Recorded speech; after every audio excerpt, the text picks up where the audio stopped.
अखेर मराठा समाजाच्या मागण्या सरकारनं मान्य केल्या आहेत। यासंबंधीचा जी.आर. शासनानं रात्री तयार केला होता। तर वाशीतील सभेत मुख्यमंत्री एकनाथ शिंदे यांनी जी.आरची कॉपी मनोज जरांगे पाटील यांच्याकडे सुपूर्द केली।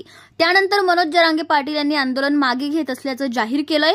तर मुख्यमंत्री शिंदे यांनी जरांगे पाटील यांना नवा जी.आर. सुपूर्द केलाय। तर यामध्ये मराठा समाजातर्फे मनोज जरांगे पाटील यांनी केलेल्या मागण्या मान्य करण्यात आल्या आहेत। जरांगे पाटील यांनी हा जी.आर. स्वीकारत आंदोलन मागे घेत असल्याचं स्पष्ट केलंय।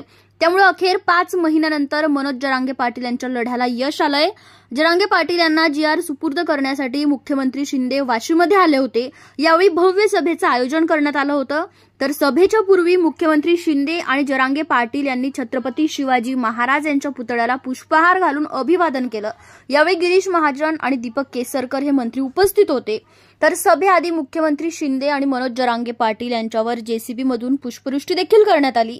जी.आर. स्वीकारल्यानंतर मुख्यमंत्री शिंदे यांनी जरांगे पाटील यांना पेढा भरवला। तसेच यावेळी मोठ्या प्रमाणात विजयाचा गुलाल उधळण्यात आला। जरांगे पाटील यांना यावेळी तलवार देखील भेट देण्यात आली। तर जरांगेंनी मुख्यमंत्री शिंदे यांचे यावेळी अभिनंदन केले।